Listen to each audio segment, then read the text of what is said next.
Sudah perlukah reformasi jilid 2? Oleh Anton Permana dari Tanhana Dharma Mangkrava Institute. Menurut saya, permasalahan Indonesia hari ini bukan lagi pada siapa presiden, siapa oposisi, bahkan ancaman COVID-19 lagi. Cukup semua itu menguras habis energi kita dan mengalihkan fokus perhatian kita selama ini. Permasalahan kita hari ini yang paling darurat itu adalah ancaman hilangnya kedaulatan negara yang beralih ke bawah kendali kelompok elit global dan para cukong. Tanpa kita sadari, ternyata reformasi telah memporak-porandakan sendi bernegara kita.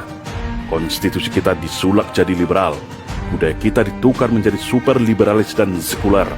Reformasi ternyata hanya halusinasi indah yang melenakan.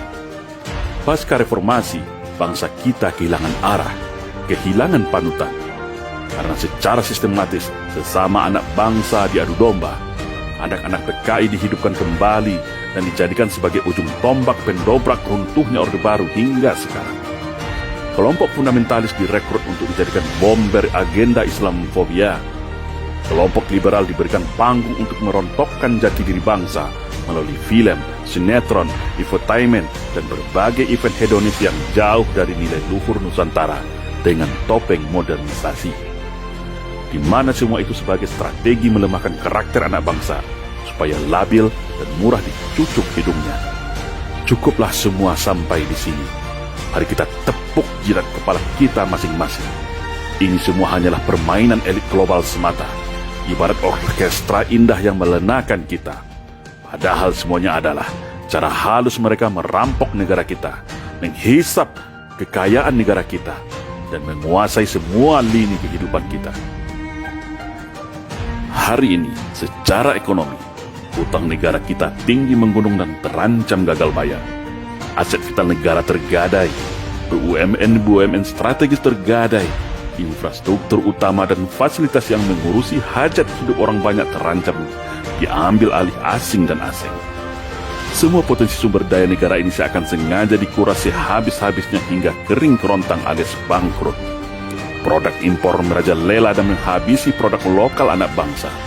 Bahkan, kebutuhan sandang pangan, garam dan sayur mayur pun negara ini bergantung pada impor.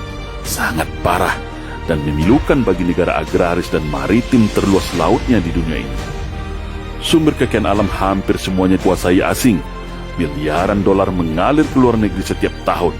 Negara hanya dapat sisa rimah-rimahnya saja. Negara tak ada kemandirian dan kedaulatan lagi. Korupsi semakin sistematis. Kasus besar seperti Jiwasraya, Bumi Putra, ruang guru online yang triliunan rupiah menguap dan tenggelam begitu saja. Pengangguran bertambah banyak. Masyarakat semakin miskin, semua harga melambung tinggi. Hingga BPJS pun dinaikkan tanpa peduli derita rakyat. Hebatnya, pemerintah seakan tutup mata dan pelanga-pelongo saja. Entah tidak peduli atau karena tidak berdaya. Tak tahu kita. Inilah yang disebut penjajahan gaya baru alias neokolonialisasi. Kita miskin, mereka kaya raya yang dirampas dari negeri kita. Sebentar lagi, undang-undang haluan ideologi Pancasila, RUU Omnibus Law akan disahkan. Setelah sebelumnya Undang-Undang Minerba dan Undang-Undang Corona juga sudah disahkan. Lihatlah cara mereka memainkan kita. Di saat semuanya lumpuh karena wabah, di saat itulah mereka mengambil kesempatan. Lengkap sudah negara hari ini cukup dikuasai 3 kelompok saja. Cukong, politisi, aparat dan pejabat. Keren bukan? Makanya saya bilang, ini bukan masalah biasa lagi. Bukan urusan cebong versus kampret lagi. Bukan urusan Mudi pulang kampung atau Jainuddin Ngaciro lagi. Saat ini semua tentang nasib kita, nasib bangsa Indonesia yang telah salah arah, salah urus, dan menuju kehancuran disintegrasi bangsa. Puncaknya nanti adalah kita semua akan dipaksa dan digiring kepada satu titik yang bernama perang saudara. Caranya sangat mudah. Lukai dan sakiti sekelompok mayoritas agar reaktif dan radikal. Lindungi dan persenjatai kelompok minoritas dengan fasilitas kebal hukum, power kekuasaan dan senjata. Maka jadilah dua kubu ini seimbang dan sangat wenak untuk dibentur-benturkan sampai semuanya hancur lebur. Ibarat politik belah bambu, satu diangkat dan satu diinjak-injak. Setelah dua kubu ini kalah jadi arang dan hancur lebur, barulah mereka rebut kekuasaan secara penuh dari kita. Apakah kita rela? Apakah kita mau?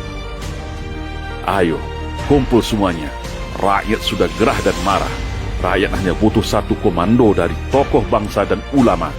Kesulitan ekonomi dan kerusakan negara sudah di mana-mana. Mari rembuk nasional. Rakyat sudah sangat rindu melihat para tokoh bangsa berkumpul kembali bersama-sama tanpa ada lagi gap kubu-kubuan. Negara kita darurat. Negara kita diambang kehancuran. Cukup sudah kita diacak-acak dan diadu domba para naga-naga. Kita berdarah-darah, mereka tertawa gembira.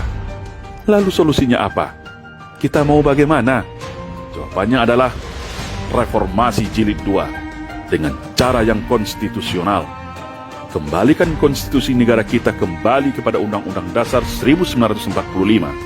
Hentikan instrumen permainan kekuasaan oligarki yang semua dipegang oleh partai politik.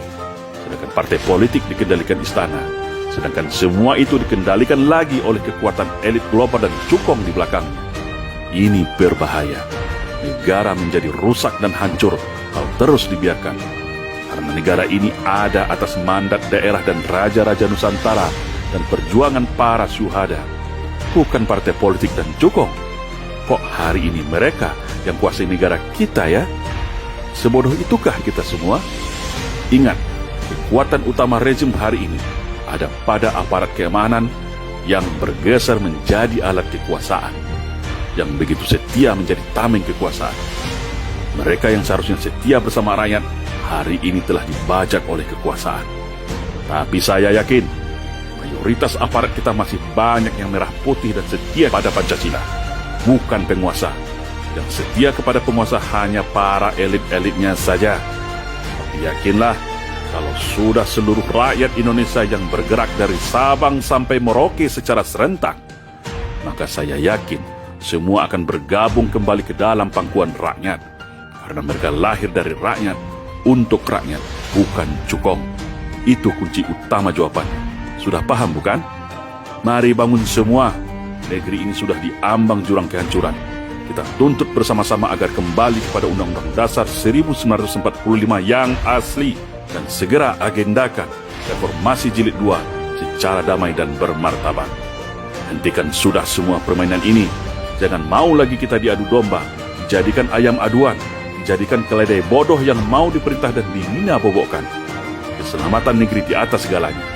Sebelum kita semua menyesal di akhir yang tiada guna. Mari bangun, bergerak serentak, menyelamatkan Indonesia. Merdeka! Salam Indonesia Jaya! Salam Reformasi Jilid 2.